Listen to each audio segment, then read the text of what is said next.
Exploring the unknown, from conspiracies to mysteries, you are entering the conspiracy sector.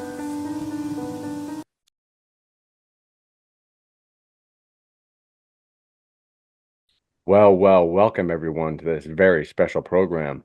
I'm your host, Aubrey Batchelor. Sailing this amazing ship of knowledge with me is Chris Jacobs, and you are entering the conspiracy sector.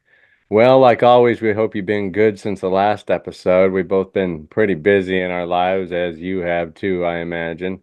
hmm And right now, we're all getting ready for a solar eclipse that everybody's talking about. And we figured today we're just going to do kind of a random strange news wrap up since we're already a quarter of the way done with this year already, and talk about what's been going on and what's about to happen, really. But strange times are more stranger than they've ever been, as far as I'm concerned. hmm Oh yeah. How about you, Chris? You been doing Oh all right? yeah. No, definitely. The energies have been all over the place. I know the eclipse people are saying all these energetic things about it, like the previous one.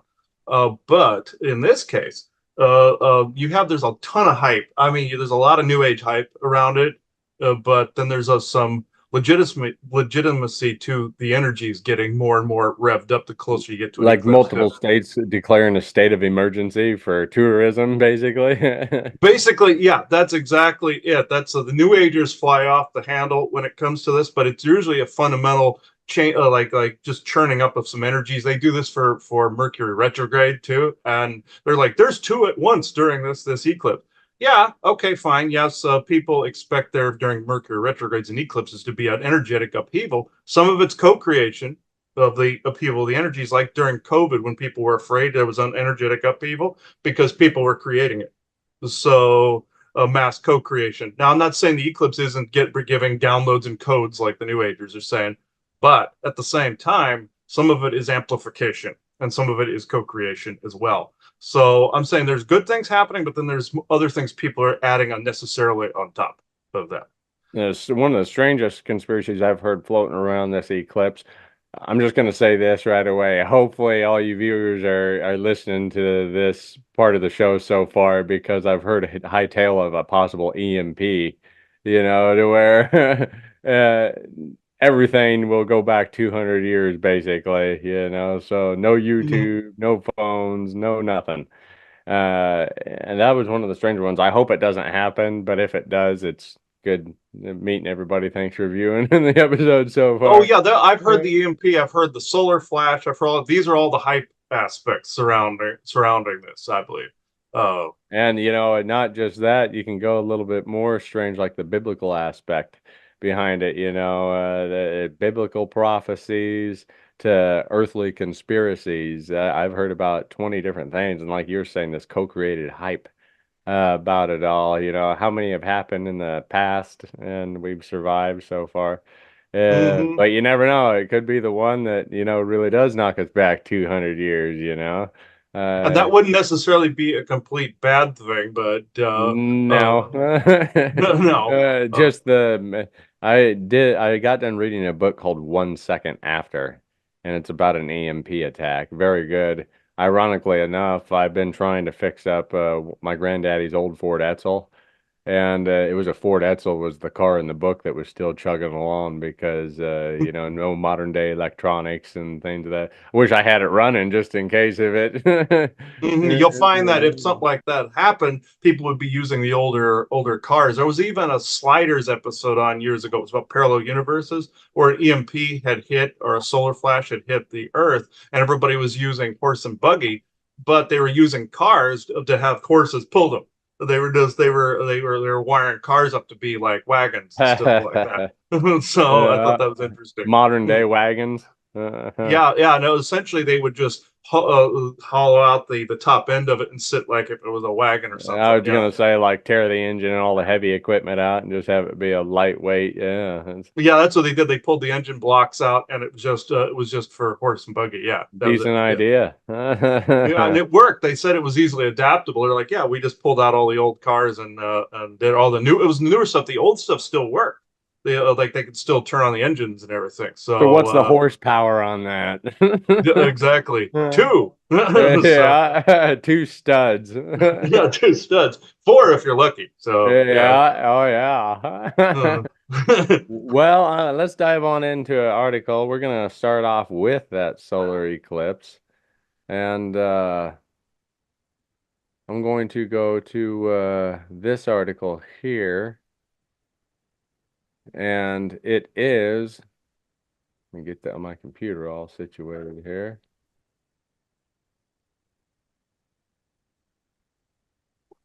This article comes from gotquestions.org and is the eclipse a sign of the end times? Numerous biblical passages link end times events with astronomical phenomena. The sun, the moon, the stars, meteors, and possibly even eclipses are mentioned in connection with end time biblical prophecies. For example, when asked about the timing of the end times, Jesus says there will be signs in the sun, moon, and stars, Luke 21:25. It's natural that whenever strange or rare astronomical phenomena occur, many wonder if the end times are approaching. And how many times have we heard about this in past, from just the heavens creating weird events and it's the end of the world, prepare everybody. And oh, then you've the heard it sun a comes up thousand, a million, million, tomorrow. millions of times. Yeah, Yeah, exactly. from every culture around the world. Eclipses and blood moons seem to especially stoke end times hysteria. Some point to Matthew 24:29 as connecting a solar eclipse with the end times. Immediately after the tribulation of those days, the sun will be darkened and the moon will not give its light. Isaiah 13:10. During a solar eclipse, the sun is significantly darkened and the light normally reflected by the moon is gone. Also, during a lunar eclipse, the light normally reflected by the moon significantly decreases. So, yes, there does seem to be a possible connection between an eclipse and the end times. With that said, there is no way to connect a specific eclipse with the fulfillment of end times prophecy. Uh, Eclipses are actually quite common, with a total solar eclipse occurring somewhere on Earth approximately once every 18 months. Partial solar eclipses occur several times per year. Total lunar eclipses occur virtually every year in most parts of the world. Since the time that Jesus spoke the words recorded in Matthew 24, there have been thousands of total and partial solar and lunar eclipses. None of them seem to have had any significance to end times biblical prophecy. So there is no way to know a particular eclipse in the future will have a connection to the end times, just like it says, I will come like a thief in the night. Mhm. You never know. Exactly. And then you have, I went to when I was younger, I went to a Catholic school called St. Matthias, and we had this, I believe, a Filipino teacher by the name of Miss De La Cruz. And what she said was when there was an eclipse, a solar eclipse, everybody panicked because they thought it was the end of the world. They were going by scripture. So this was a Catholic school. They were terrified. And even in the modern day, this was the 1980s. The late Hmm. 1980s, and they were still thinking, "Oh, this is the end of the world," even though it happened a bajillion times before since Jesus' time. So, yeah. It is also important to look at the rest of what Jesus says in Matthew 24, which is known as the Olivet Discourse. The possible eclipse is just one of several signs that Jesus mentions. Here is the whole of the verse 29. Immediately after the distress of those days, the sun will be darkened and the moon will not give its light. The stars will fall from the sky and the heavenly bodies will be shaken. People pick up on the dark sun and moon, but they tend to ignore the stars falling and the planets shaking. Also, Jesus specifies that this sign will come immediately after the distress, a reference to the ambition of desolation in verse 15. This will be the time when there will be great distress, which that kind of lines up a little bit, unequaled from the beginning of the world until now, and never to be equaled again. And in fact, so terrible is this time that if those days had not been cut short, no one would survive. This is no regular eclipse that Jesus speaks of, but one that occurs in the middle of the tribulation with a multitude of other signs. It will be the worst time of trouble that the world has ever seen.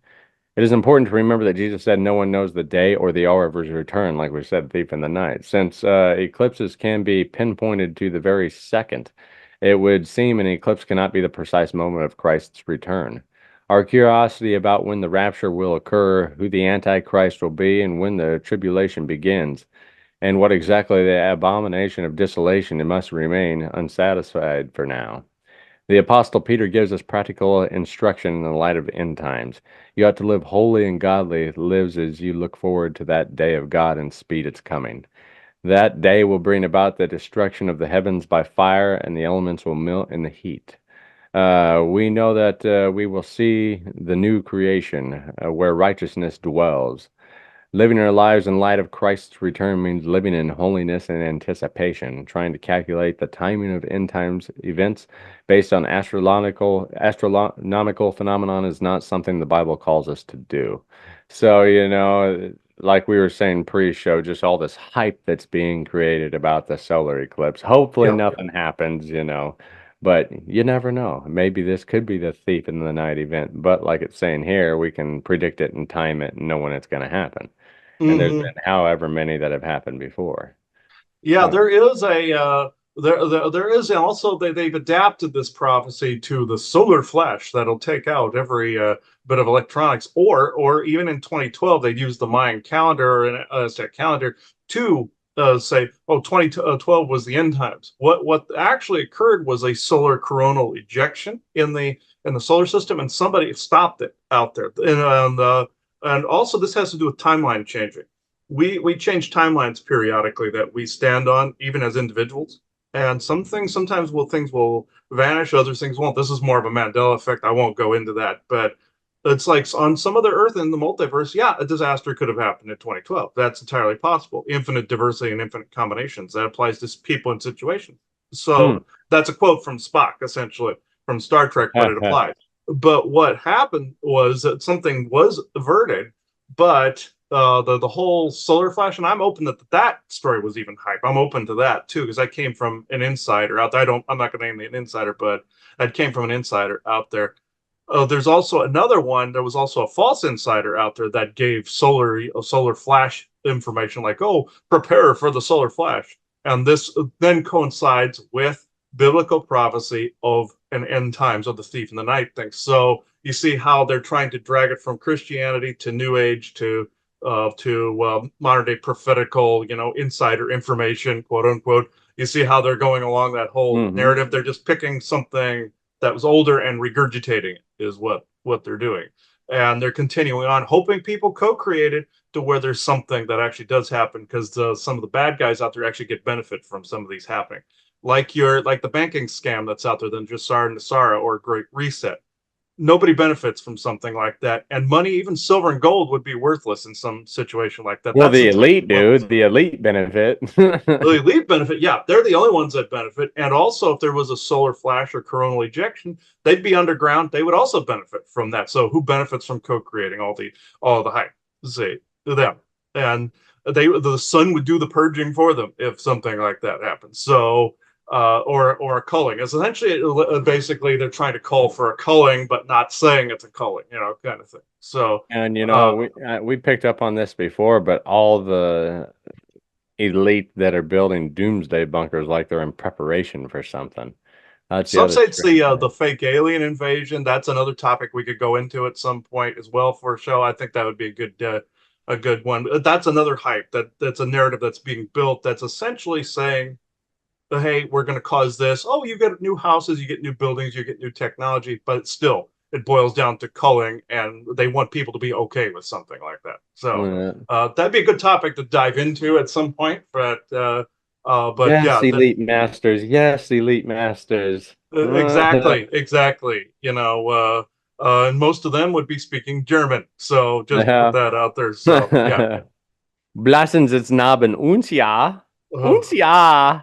Schwabenland, yeah, those people, those guys, yeah. You don't want to be dealing with them. Those are who you're dealing with, folks. Two factions. I'll go one second into this. Martian, German, New Schwabenlander, that'd be Antarctica. Then you have Kabbalist, satanic Kabbalist, uh, basically those guys that of the Luciferian groups. Those are the two that you're dealing with, essentially. And Doesn't multiple sound. other good guy factions and good bad guy factions out there. But though the two major ones are Kabbalists and Nazi. So yeah. Don't think I want to have a cocktail party with him. No. You would end up being the main course for one of them, and then you'd end up being a slave for the other. So no. Lovely. Slave first, then a meal. Yeah, exactly. Depending on whether they made a deal with each other that day. So yeah, no. Well, the next one, I'm going to pick up on it. This is a kind of a different one, but hopefully this don't happen either. Sum it up, we can use this piece of equipment to do ungodly things, but we can't cure cancer. And this Hmm. article comes from uh, daysdigital.com, and it's Will the Large Hadron Collider summon a demon during the solar eclipse? Mm. And we've all heard of this CERN in Switzerland and Large Hadron Collider and what they've been doing. Literally creating a God particle. But like I said, cancer, nah, we don't have an answer for cancer. Uh, some conspiracies have emerged about the April 8th eclipse, from NASA working with ancient Egyptian deities to sleeping giants waking up in America's state parks. Here we've gathered some of our favorites. On April 8, 2024, the moon will pass in front of the sun in the sky over Mexico, North America, and Canada, causing a solar eclipse. A total eclipse will only happen along a narrow path across Earth's surface, and its relative rarity will draw space enthusiasts from across the globe. According to some, it could also usher in the reign of an apocalyptic demon. How could this happen? Well, it's either as something to do with CERN, the scientific body behind the Large Hadron Collider, or NASA, or dark wizards, or ancient religions, or deep state reptilian elites, depending on which online conspiracy theorist you ask. And like I said, well, I've heard the gambit when it comes to this solar eclipse so far. Hmm. Many, of course, believe that these are all the same thing, sharing lengthy posts that expose how everything is interconnected, which is true. You know, we're all on this earth and all this is going on right now. Theories, beliefs, truths, falsities, everything. The world is coming to an end, and now it is time to start panicking. Conveniently, this is also pretty good for engagement on TikTok and X, where drama equals views and views equals cash, which, yeah, there's so much stuff on I don't have TikTok, but people show me videos and everything along that It's line. annoying, is what it is. We've tried it. It's really annoying to try to get going. Yeah. And X, I think that X now, they should just drop triple X to one X because that's about as seeing Yeah. random stuff on there that's like, okay, that's allowed, but I can't share a tea recipe on Facebook without getting it blocked. Yeah, that doesn't make sense. What will happen if the world doesn't fall into the clutches of a satanic, spacefaring, deep state demon on April 8th? Well, chances are the conspiracy theories will be swiftly memory hold, and the doomsdayers will move onto a different wacky idea. China nuking the moon, maybe, or bring back those Mexican aliens. Where did they go? Maybe they can spell humanity's doom. In the meantime, all we can do is not panic about the end of the world, stay wary of the rife anti-Semitism in the conspiracy community, and record some of our favorite theories for posterity. So without further ado, NASA is working for an ancient Egyptian snake deity. During the eclipse on April 8th, the space agency is scheduled to launch 3 sounding rockets from its flight facility in Virginia to study how Earth's atmosphere is affected when sunlight momentarily dims over the planet. According to a statement, this will help identify potential interference with Earth-based communications, which is why the project is named Atmospheric Perturbations Around Eclipse Path, or APEP for short. APEP is easier to pronounce. As some have pointed out, however, APEP is also the name of the ancient Egyptian deity. APEP, who is also known as the Lord of Chaos, took the form of a giant snake and embodied evil and darkness. Some have noted that APEP's arch enemy, the solar deity Ra, is also often depicted with 3 companions while hunting the serpent deity. Linking to this is NASA's 3 rockets. Oh, and one of the rockets is supposedly launching at 3:22 p.m., 322 being a number associated with a conspiracy-shrouded Skull and Bone Society. The conclusion, NASA's April 8th launch is 1000% an esoteric ritual. The Large Hadron Collider will open an interdimensional portal. Call it hell, call it a parallel universe, the Large Hadron Collider is set to open a rift in space-time on April 8th, if a few enlightened TikTokers are to be believed. Speculation that the world's largest particle accelerator is a portal to hell isn't entirely new. And like I said, this goes back to 2014, 2012, a lot of it. Uh, its mission to smash subatomic particles together and find the God particle has raised concerns about opening a black hole. or a mind-altering alternative dimension responsible for the Mandela effect. Yeah, that's one of the strangest things that, leads back to CERN is this Mandela effect. Since before it booted up in 2010, add to that suspicions about its 666 logo, rogue rituals, and Shiva statue, and the LHC is prime conspiracy material. All importantly, CERN is also set to restart its proton beam collisions at the Large Hadron Collider following its annual winter break on, you guessed it, April 8th.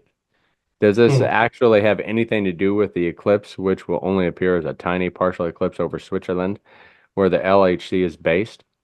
If the solar system gets sucked out of existence, we'll let you know. What I find I'm sorry. No, go for it. Go for it. What I find fascinating is, yes, CERN is responsible for a lot of these things. Some good guys got a hold of it at one point, and that's what did the whole Georgia Guidestone incident with the DO weaponry. I came to find out. Yes, have they access multi-universes with it? Yes. Are they going to advertise these things only if they want a certain spell to work? Like they want somebody to co-create or know something that's going on in the back. Is there some demon coming on April 8th? No. But in the show Star Trek The Next Generation years ago, this was back in the 80s. Ironically, I believe it was 88 when this actually came out, believe it or not. It was in the first season and the second season, but I know it was in 88 or 89. Because 9 is associated with Star Trek Deep Space Nine. That has to do with the Egyptian deities. Again, Roddenberry did channelings of the Egyptian deities. This is actually well known. That's where he came up with Deep Space Nine. Now 8, that's the 9 is numerologically sound for completion. 8 is more of a together or unity, I believe it is, and or a convergence. Now to tie this together. Now, CERN in Next Generation, there was an episode called the Mannheim Effect. They didn't say Mandela Effect. There was a fictional scientist in there, and then that episode by the name of Mannheim, and he creates this machine that can delve into different dimensions and parallel universes. He ends up causing this rippled time effect where time would ripple and repeat and have repeat loops, deja vu loops, and stuff like that. That's how you're dealing with other timelines and parallel universes. That's how that concept happens, where another version of you could have walked into a room, and that's why you don't remember why you've walked into a room, but then you think you're having deja vu. It's timeline shifts. But with this, Data at the end ended up having to seal the hole, and it made the machine more stable and the connection more stable. Therefore, the time rift stopped. They were actually advertising CERN and the Mandela effect being one and the same thing in that episode, and it was in 88 when that episode came out. So this is why they're doing the 8 whole prophetical thing, because they know numerologists in the New Age and metaphysical community will be locking onto that, hoping that they'll be distracted by a narrative that they think happens to synchronize with the 8. So this is where they're getting that from. And also the Egyptian deity with the snake and NASA, that has to do with, again, who you mentioned for Egyptian mythology, Ra, but also the father of Ra was Osiris, and Osiris was Enlil, the creator of all religious beliefs and prophecy. If you go back to ancient Sumeria, you see how that all locks together? I was just going to say, it's all interconnected. It's all interconnected. And one thing also, there was another one of these years ago that popped up, another one of these Egyptian prophecies that popped up. So there was this god by the name of Horus Ra that was supposed to be this combination god. I was even having dreams about some of his servants stealing souls from people and all this other stuff. I won't go into that part because that would take an hour for me to explain that. But this, I was seeing all of this stuff, and there was this whole hype behind it. Yet another ancient Egyptian deity, Franken entity, coming out from the depths and actually doing things to people, and it was associated with some of these prophecies too. This was probably 7 years ago, 8 years ago, around there. I believe actually it was longer than that. It was about 9 or 10 years ago. But that's where they're doing it again. They're trying to regurgitate the Ra being the good guy. However, he was the son of Enlil, or son of Enlil. He was actually Marduk from the Sumerian mythology. He changed his name over to Ra in the Egyptian mythology. A lot of these beings are switching their names around. They're the same family groupings of Anunnaki through history. So go figure. Yeah. So this You have Enlil went by another name, Lucifer. He went by another name, Loki.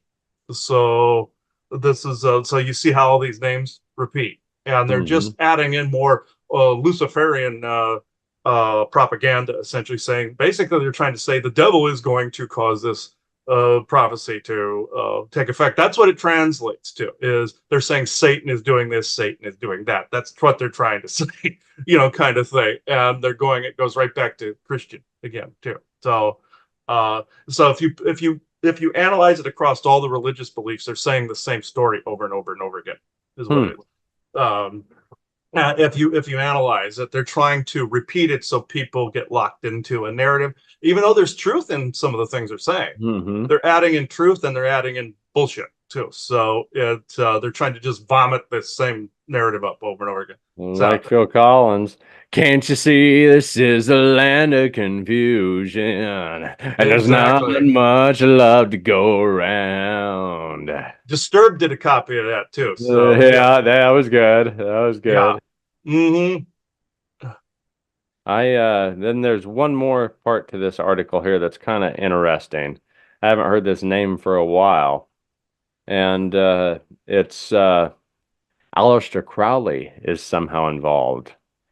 In case you're unfamiliar, Aleister Crowley was an occultist, philosopher, and magician working in the early half of the 20th century. On April 8th, 1904, he claimed to have heard the voice of a mysterious entity named Iwas, Aiwass, which he identified as satanic, although Crowley's definition of Satan was slightly different to ours. And it's funny that we're picking up on this after what you just got done talking about. Mm-hmm. Eagle-eyed readers will already have noted the date, April 8th, 120 years ago. That is Mm-hmm. essentially where the connections to the eclipse end. Though some have also linked the word Iwas with AI, which has also gained traction as a harbinger of the apocalypse. Like the NASA one, the theory operates on the assumption of many great conspiracy theories. The devil worshippers would leave behind a series of numerical and linguistic clues about their grand scheme. Why? Maybe the numbers have mystical significance. Maybe they just want to toy with us before we all die. We're not quite sure. That's a little strange take. And then the final section of this article is We're Waking Up Giants. And I find this to be somewhat interesting. The Mm-hmm. April eclipse will cross paths with a similar eclipse from 2017, forming an X over the village of Makanda in southern Illinois, also known as the eclipse crossroads. Makanda itself seems fairly insignificant, but it is described as the gateway to Giant City State Park. Coincidence? Given the state's park's name and the prevalence of Bigfoot sightings in the area, some have speculated that the eclipse is actually designed to wake up dormant giants so that they can walk the earth once more. Weather forecasts have predicted cloud coverage during the eclipse, sparking worry among viewers who've traveled from afar to see the sun go dark. More importantly, though, the theorists suggest that this cloud cover might be generated on purpose to shroud the ancient creatures as they rise from their slumber. Something to think about. That was a Mm-hmm. very interesting, take on, a couple of different conspiracies that are wrapped around this. Yeah, the Nephilim giants. That's interesting that it would be in that part of Illinois. Man, Joanna, years ago, we went to Cahokia, Illinois, with the mounds. With Yeah. the pyramid that's there, and they tried to say that the natives there took baskets of dirt and then slowly built this thing, but yet nobody had back issues. None of the skeletons of the natives showed any back issues whatsoever from this. This was actually the work of builder giants, the same type of Hmm. giants that built like the pyramids, built like the bigger structures like Tiwanaku and Pumapunku and any of these structures that have these larger stones. Hmm. Giants that put this into place. I even had a vision sequence once where I saw some molten rock being poured into place to make the rocks fit perfectly. Well, Hmm. also I'm seeing giants also build mounds like at Cahokia. So there isn't any evidence to this effect other than the sheer size of Cahokia, the pyramid that's there. People jog up and down this thing all the time. Me and Joanna walked up this thing. You can clearly tell it wasn't mere mortal men that built this. So And I don't know why I forget that state park's name over there. I think you and I may have went there. I can't remember. Mahoney, state Mahoney, park in between Lincoln and Omaha here. It Mahoney, has yes, the yes. Indian burial grounds, but it's a huge mound. Yeah, Mm-hmm. no, I've always fantasized about doing GPR, ground penetrating radar, and then this huge mound, instead of it being an Indian burial site, this big giant skeleton that's buried underneath there. Oh So, yeah, yeah. The moment any giant skeletons are found, you can rest assured the Smithsonian, Washington is sending someone out to confiscate the bones and put them in the bowels of the Smithsonian somewhere. So in hmm. academia, like limbo or void, Hmm. basically, and that's where all these giant bones are going. These some of them are Nephilim, some are Neanderthal, because Neanderthals aren't exactly what people thought they were too. That's a totally different conversation, but it's like that's where some of these cannibalistic giants came from. They were Neanderthal stock essentially, Hmm. and they didn't go extinct like people thought they did. So this is where some of that comes from. You have Nephilim giants as well that were part, Atlantean stock and part Neanderthal stock as well. This is where also Vikings get their lineage from as well. So that's where Neanderthals had their empire, was in Scandinavia back in the Hmm. Preolithic period, or what we call Scandinavia now, but or what we did anyway. But that's a long, long topic, probably worthy of another show at some point. But this I find fascinating with the giants, because you can clearly tell these places were built. It wasn't by a lot of people, because they didn't have a ton of manpower to do these things, like the bricks for the pyramids. To pick up one of these things, you would require 100,000 or more people, but the surface of one of these large stones wouldn't accommodate the amount of people necessary to lift it. But these were built like Coral Castle was, like the guy who built Coral Castle, what he said the ancient pyramids were made out of. Doesn't mean that there weren't giants that were actually building these things. Now, like the Cahokia pyramid, too big for these natives to have done. Could they have done it with sound too? Yes, but this was actually more of a dirt mound. This was more builder giant territory. So, Hmm. could smaller people use the sound tech? Yeah, but it would take a long, long time. I do believe both of these methods have been used in these areas. But yeah, I've seen enough stuff about giants from channelings too, actual with my eyes, seeing that it's very obvious what happened. Hmm. Uh, uh, Strange shit abound. I don't know mhm, what to think. That's always been an interesting topic, is all the giants that are scattered in North America and beyond. What happened to all the skeletons, like you said, the Smithsonian having a bunker full of giants somewheres in mhm. its basement.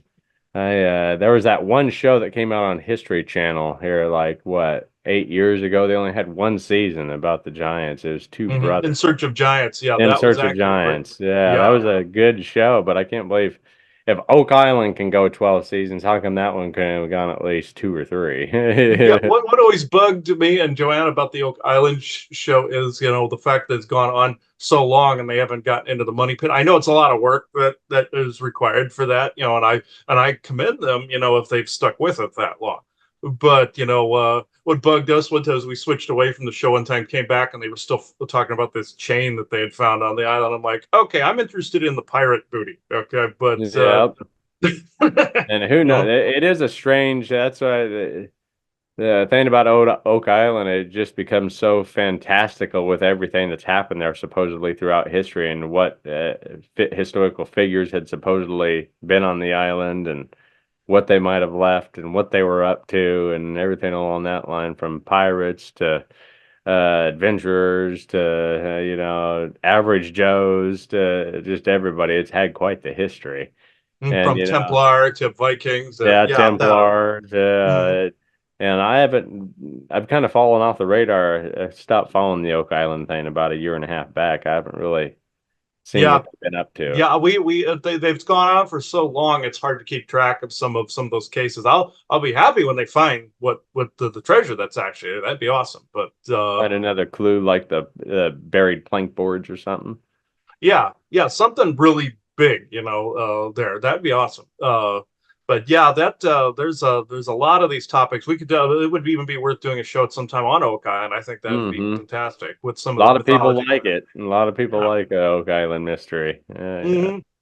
Part of the reason why we did the superstitions, because of the Lost Dutchman gold mine. It was just something, missing person cases is one thing, but then lost treasure is another different type of, curiosity.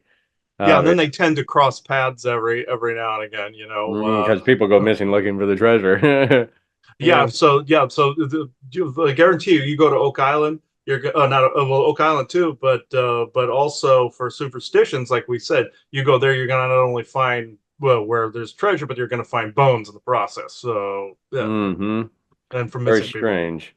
You were saying something that you wanted to share a UFO case?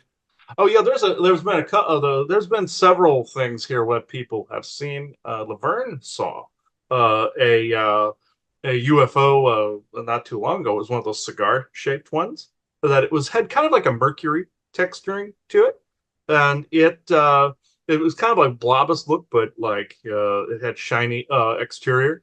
And me and Joanna saw one that was just cigar shaped, but you could clearly see like windows, like on an airplane, uh, but it had no wings and it was silent. It just was like a butt ended like a cigar type shape. And I know those are cargo vessels that some of these advanced races and some of our advanced military use. I've run into that. The blobest one is more like a dimensional type of thing. So and I saw one of those in Lincoln years ago too, where I looked up, I saw this blob like almost like a pill capsule form Hmm. flying. They call those tic tac type Yep, UFOs, Tic Tac but UFO. yeah, we've seen some Tic Tacs here too. Some they're only no bigger than a football, about this big. And I've seen them. I've seen ones that are transparent that have been zipping around here too. These are like probe type of things. And orbs, of course, you have like there. Those are dimension with the dimension ships. Those are more alien. But because force people, Sasquatch are associated sometimes with those. But the ones we have been seeing are like the football shaped ones, the Mercury type ones, and these the one that we saw. Oh God, where were we? I think it was it Sandbridge or the it wasn't the Boardwalk. I believe it was the Outer Banks in North Carolina or Sandbridge. It was one of those two. That's here in Virginia Beach. We saw one of those mechanical looking uh, the cigar shaped ones. The football shaped ones look like the mechanical look. It's not a smooth streamline. That's how you can tell it's military using anti-gravitic because the alien ones are smooth. They're all smooth. You can definitely tell it's alien, but the mechanical looking ones, it looks like it has bolts and rivets. That's our people. Mm-hmm. And the football shaped ones look like the bigger cigar shaped ones, just small. They just Hmm. downsized it to like an AI, a drone type of like scenario. But yeah, these are the things that we've cited in this area. It's not as much as in Arizona or Nebraska, but we have seen our fair share of some UFO stuff here.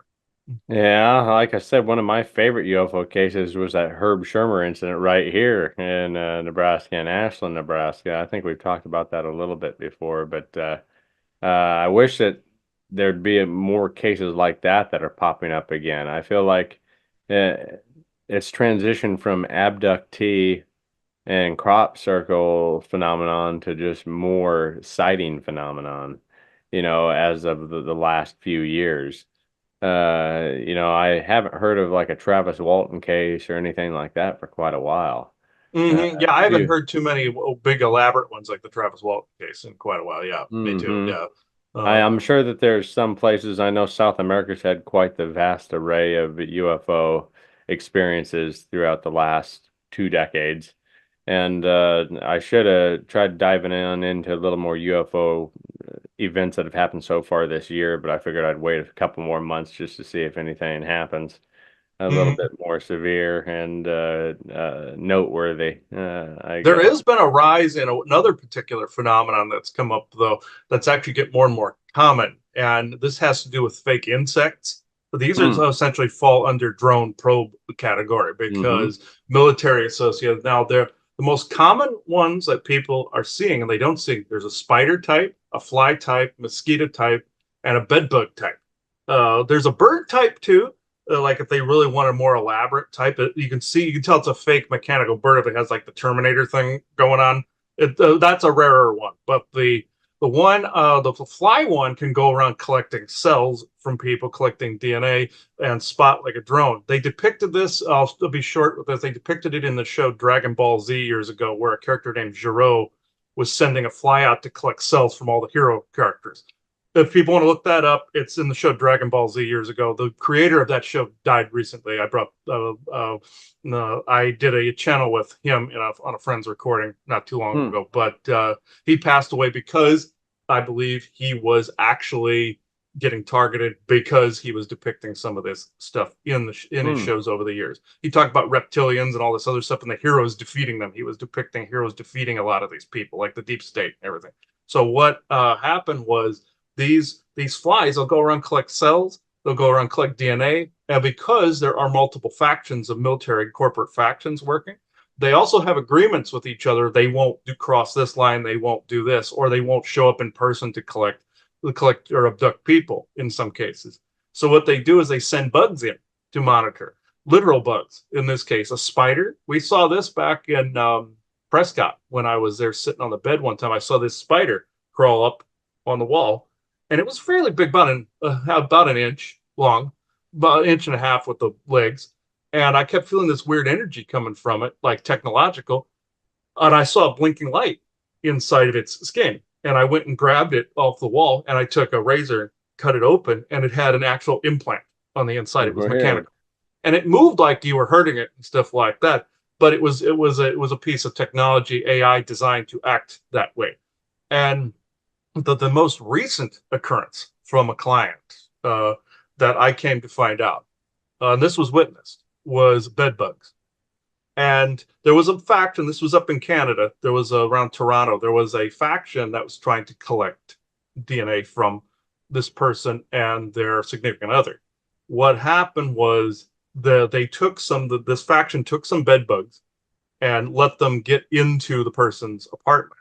They took one or two mechanical ones, and hid them amongst the bioelectric field that the bed bugs had, which masked the mechanical ones. Therefore, they were able to draw DNA and everything with the bed bug. It had like a little syringe deal on the tip.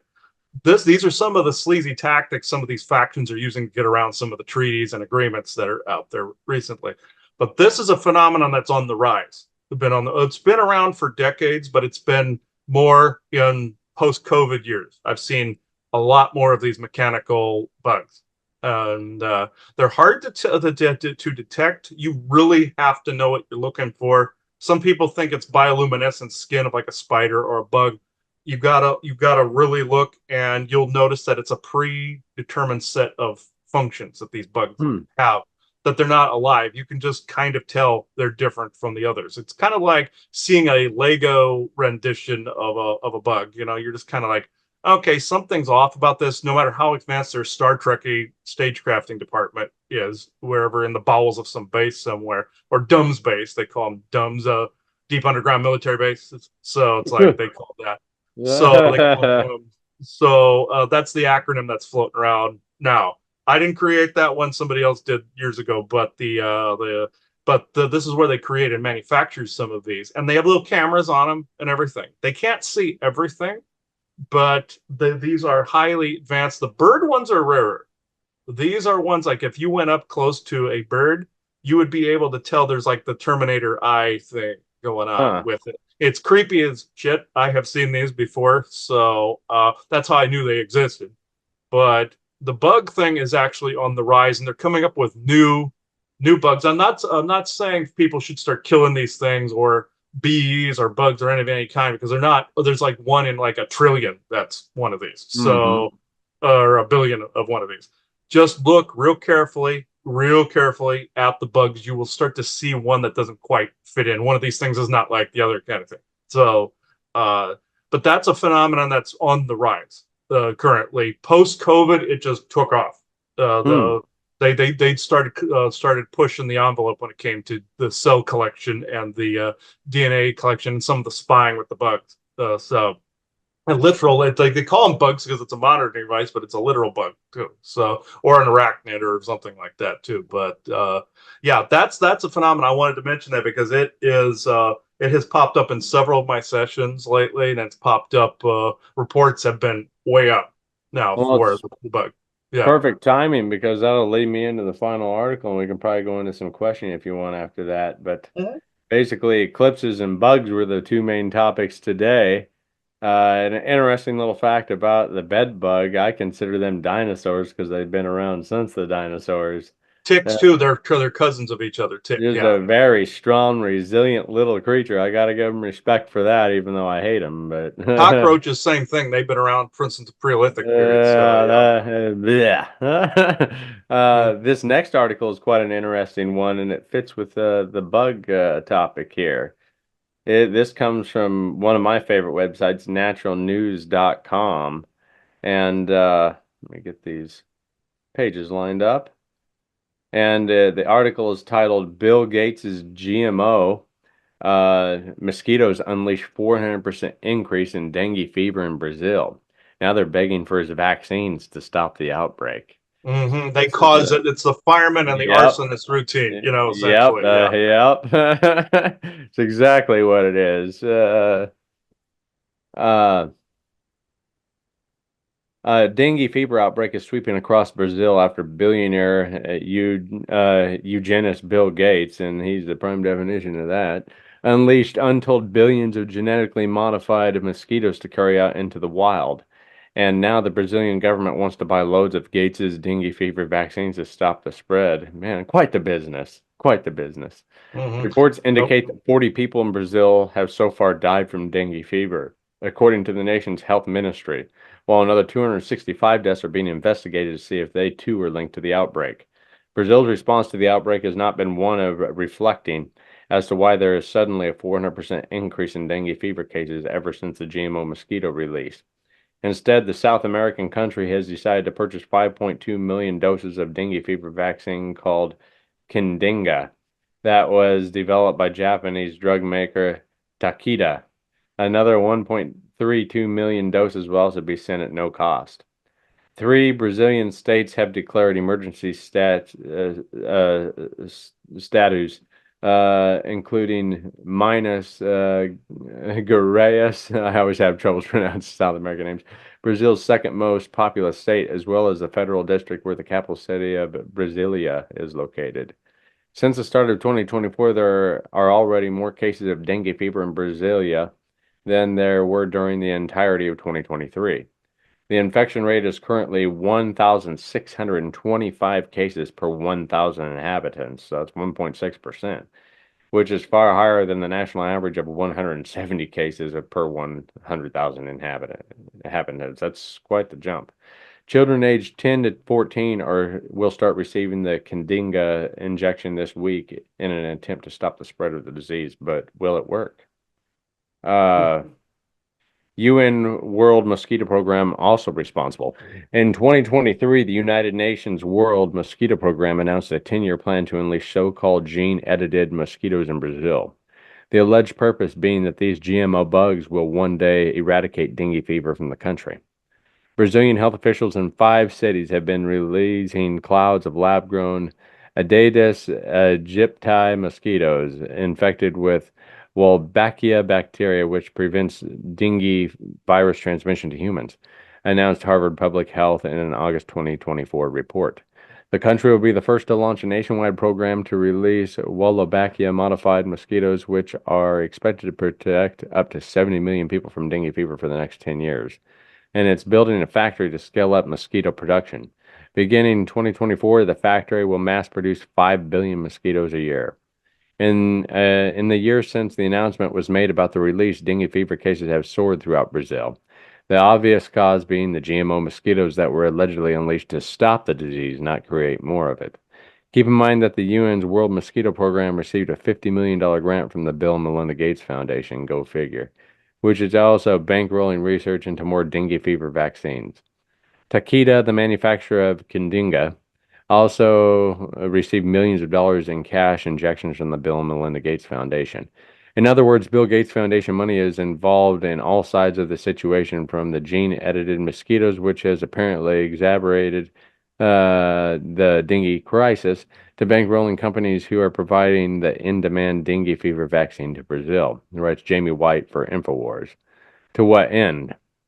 Someone else in the comments echoed that sentiment, sarcastically taking Gates for helping to create the release of the GMO mosquitoes responsible for his new public health crisis. The summertime flying bug population in Michigan is probably about 90% deleted over the last decade or so, wrote another about what is seen right here in the U.S. I suspect geoengineering over the years is killing the bug population. So yeah, very interesting, and who knows what's going on with that. I know that genetically modified mosquitoes have been a hot topic in the last 10 years to, use for different purposes, and perhaps this is just being used for yet another profiteering scheme. Like with from West Nile to any of these diseases that have come out. It also goes back to the culling thing I said before. Gates is part of this cabal. What's interesting is if you go to a Simpsons reference, this is actually what we'll show this. This also goes to a Rothschild reference, where during the Napoleonic conflict, they sold weapons to both sides Hmm. of the Napoleonic conflict, and they also caused all the gang and drug wars now, where they supply weapons to all the street gangs and all this other stuff to keep the fighting going. Even somebody went into a back alley one time and found a crate full of weapons. One time, so their intuition told them go back into a back alley. They heard this voice in their head, go back in this back alley. They found this crate of weapons that street gangs were going to pick up to continue fighting. Along that note, the reason I make the Simpsons reference is Mr. Burns is supposed to be the head of the Rothschild family in it. He famously did the episode of who killed Mr. Burns because he blocked out the sun. Holy that type of thing. Ah, that's weird. Bill Gates actually created a mist version of that gets put out through chem clouds and chemtrails that basically blocks out the nutrients that we get from the sun. It's the same thing, but you don't see it like you would a big dish like Mr. Burns had. They did a comical haha version over here. But so people have to keep buying electricity and use power. But also underneath, to deground people, I've noticed this energetic phenomenon, this psionic phenomenon that degrounds people. I've seen it on an energetic level where it lifts up under their feet and degrounds them so people cannot access the earth right. It's both chemical and energetic, to where it's like this oozy like fog that I'm looking at. It's both black and white, and I'm seeing it go along the ground. That's associated with reptilian, by the way, with that. But with this, it's both, where you get as above, so below, and also the viruses. He's somebody that, of course, their foundation created this virus not only for the culling concept I said before, but to make money from the people that would actually need the vaccine. So it's the fireman and the arsonist, essentially. So that's exactly what that is. Yeah, and yeah, it's there, and people always get surprised when I say things like that. It's like, because they can't comprehend or have their brain decode and encode the fact or translate the fact that there's this kind of evil out there, this level of evil, and you're dealing with basically Nazi at that point, like what I said before.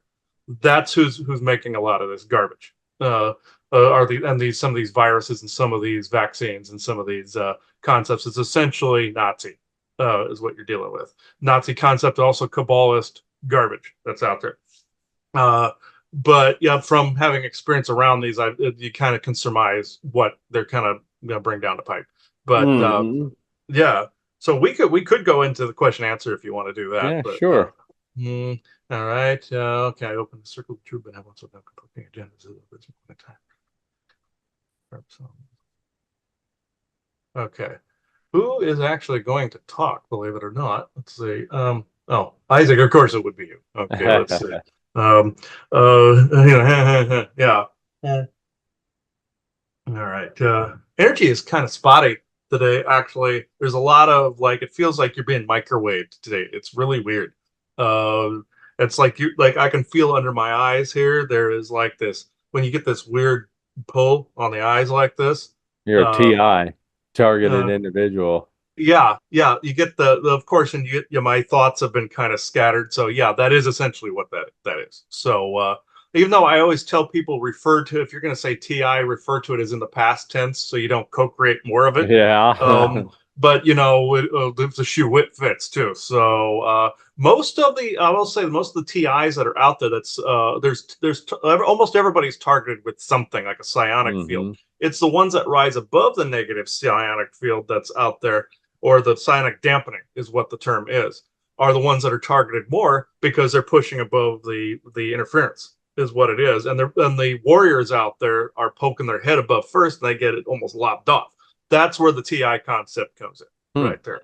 So, okay, yes, I'll shut up so you can talk. Okay, let's see. All right. There's been a bad taste in the air too. That's making this metallic-y soap-like taste in the air. Yeah. Yeah, it's pretty bad. And I know the reptilians are famous for putting mind control gases in the atmosphere too. Okay,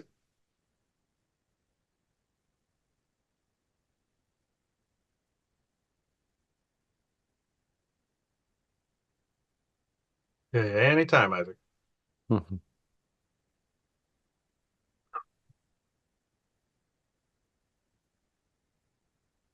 Yes, you see, his brain is running a mile a minute because he's become addicted to energy drinks. So it makes it harder, believe it or not, to do this level of channeling because it requires a certain level of mental calm, aka meditative state, mixed with that of mental cognizance and merging it into an intuitive and logical center medium.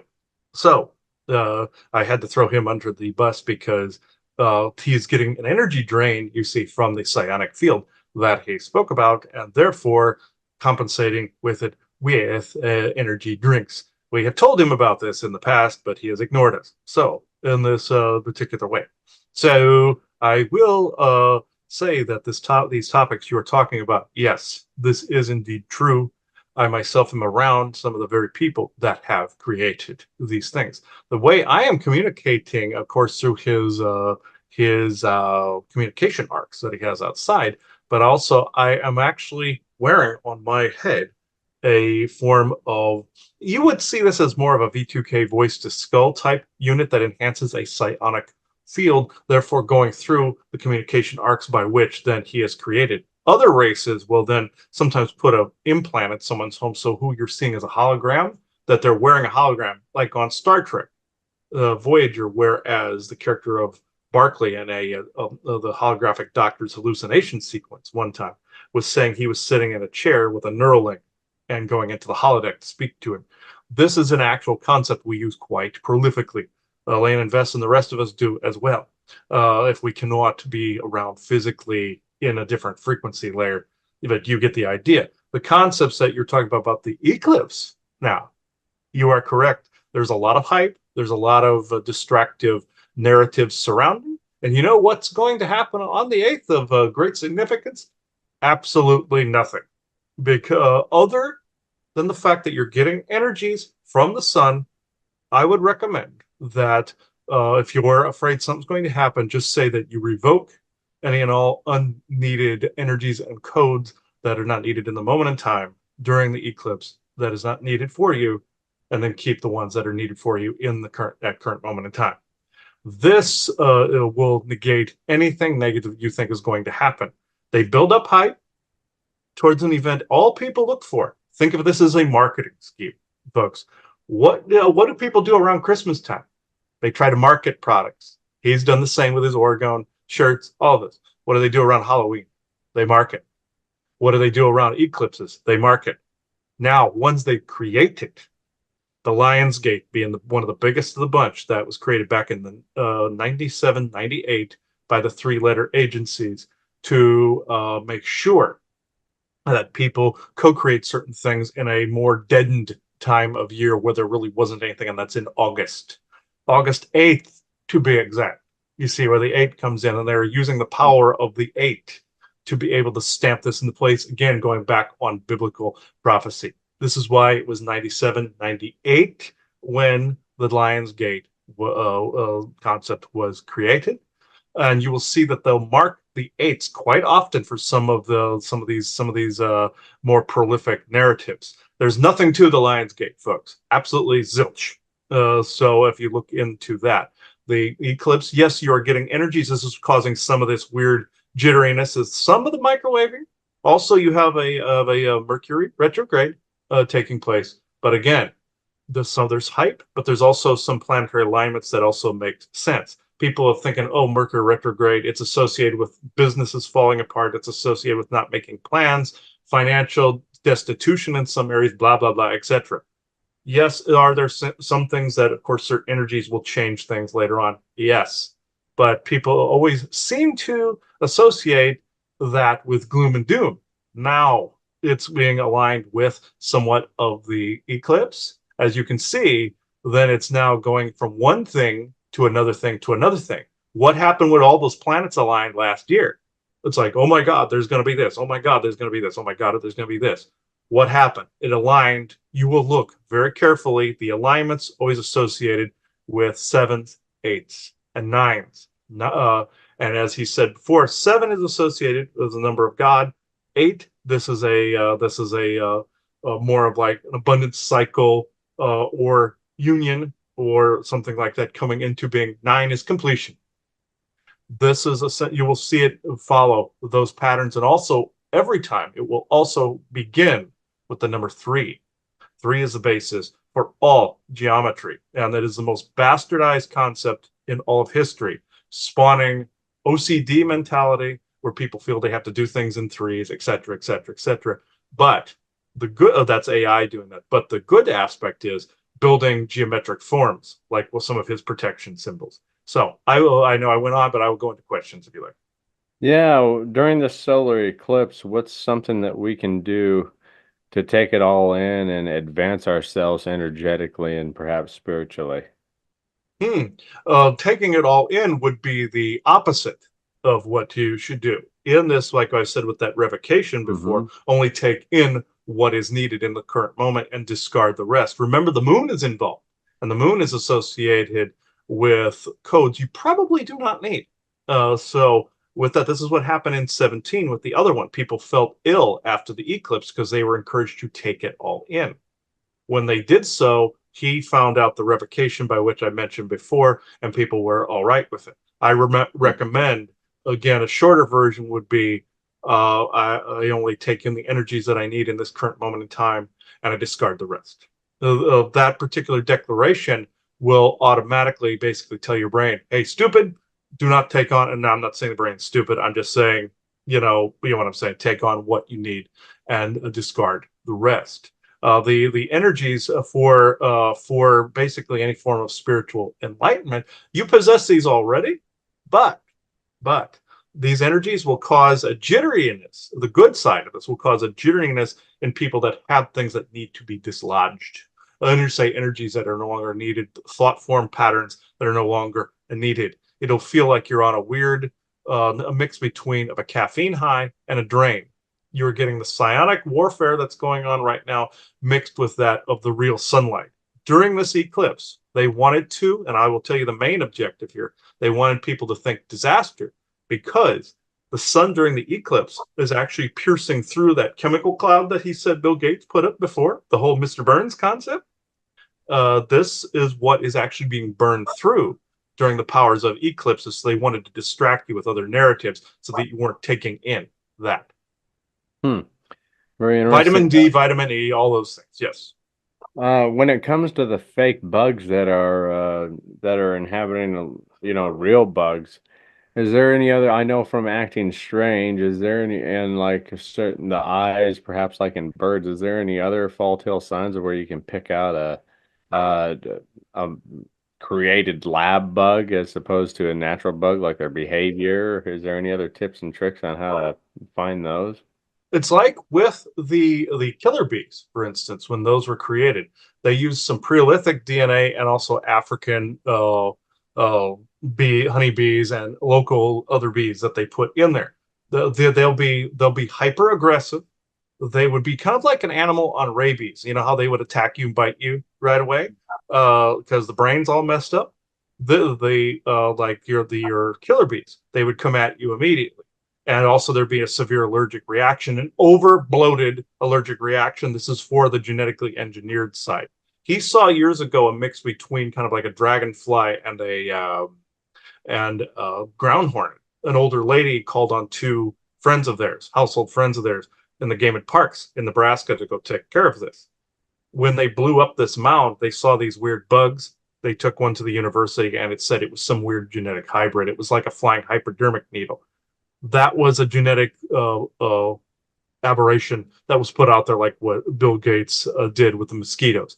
You will start to see these hyper aggressive, not necessarily biblical amounts of them. It would be more subtle. People are expecting biblical play, like the locusts or the raining frogs or something like that. No, it's going to be very subtle, and these things would be hyper aggressive and come right at you. Now, the mechanical ones would be more reserved. They would be in the background. They would be tucked away, maybe on an eave somewhere. They'd be tucked away in your house, in the room. The one he saw, the spider that I brought out so he could see it, would normally have been in a wall somewhere. The way you detect these is they will respond to a gauge meter, no different than an electrical current or a device. Say if you put a gauge meter up to your phone, it would go ring. These things would have a signature like that. But they are normally in the walls, they are more reserved. The genetically bred things will try to bite you. This is the difference. Interesting. Do you believe that there could possibly be any giant skeletal remains that still haven't been found and where they might be hiding? Yes. Yes, some were just discovered in Antarctica. This was the story about the cannibal giants that they found in Antarctica that were down there. And there are plenty of them that have not been discovered. Ironically enough, some of these are some of the very mountain ranges that people have walked through. These are Titan remains.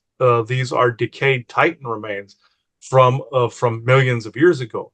Just like in Africa, you have the Atlas Mountains. They oversaw Atlantis City, the big eye of the Sahara. Those mountains are the remains of Atlas himself.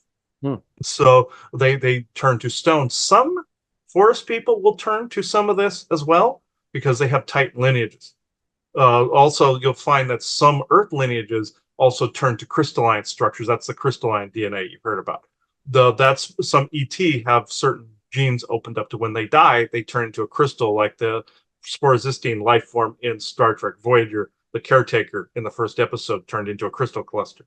Now, there was also poking at Titan as well. For actual giant bones, though, you will find very few, but there are some in areas of Saudi Arabia under the ground, some areas of Iran. You're going to find them more huddled around the Middle Eastern areas. You're going to find some in some of the biblical areas in Israel, Jerusalem, some of those places. But some of the biggest ones that have not been discovered, these are ones that are 20, 30 feet and up, are actually in areas of China and in the Russian Federation. These have not been discovered yet. They're too far down underground. These fall under descent lineages of Titans as well.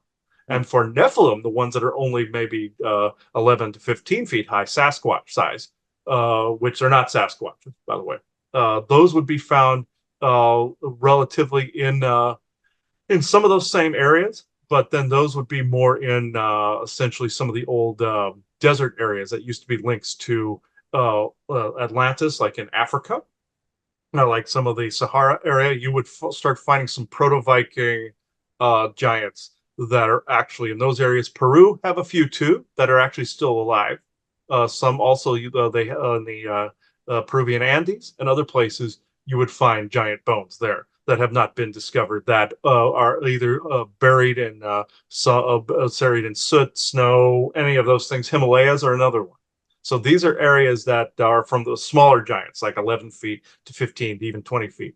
The bigger ones, though, the big mammoths, some are in the United States, too. Even in your state of Nebraska, there's a couple of some of these middle-sized ones and slightly bigger ones underground in the prairie lands out by your Chimney Rock area.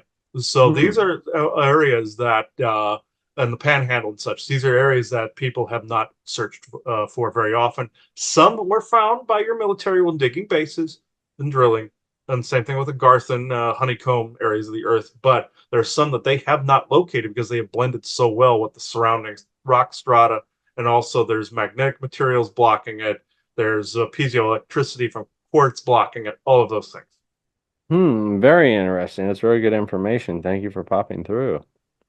Do you have any other questions? You wound it up pretty well. I think you got a lot of information out of there. Thank you. These are always entertaining. So thank you, everyone. Very good. Yeah, got my eye watering that time. Yeah, that's yeah. He was showing me in my head where like pinpoints on a map where some of these things where that haven't been discovered. But he's right about Atlas. if you go back into the Atlantean mythology, Atlas was the predecessor to King Poseidon, for Atlantis. And I even done channeling with a Titan by the name of Chrome, that he was around in the times of Atlantis. That's where they get in the Conan lore, where you have Chrome, the one, the riddle of steel, that whole bit. That is where they got the name from. And he's gone by other names in mythology, but Atlas was actually the famous, the one holding up the earth. And what it was he was big enough to be a mountain range. He was a mountain range, so it was like the mountains holding the sky up. That's where they got that from. So the Atlas Mountains are actually his remains. His soul's in spirit, but he still has the mountains have then started to push water through, and wind erosion, all this other stuff. But you're actually walking through the remains of Titans. I found out there's some in England too. England, those are other places. More likely he didn't mention England because they probably cleaned out all the giant bones there, but I'd be willing to bet. They even found elongated skull remains around Stonehenge. They cleared those out. But there are Titan areas there that are mountainous or hill areas and mountains that have not been discussed either. So that would also be worth its own show. We go more into delve into the giants, but yeah, I know this divvied, folks, but this has been very, very, very fascinating. I don't know if you have anything else to add, Aubrey, before we take it out. No, that's very good. I guess everybody stay classy, stay healthy, and we'll catch you in the next episode. Everybody enjoy the eclipse, and hopefully we wake up the next morning and everything's normal. Yeah, and as we close this circle for this episode, you are now leaving the conspiracy sectors. So bye-bye, everybody. Bye-bye, everybody.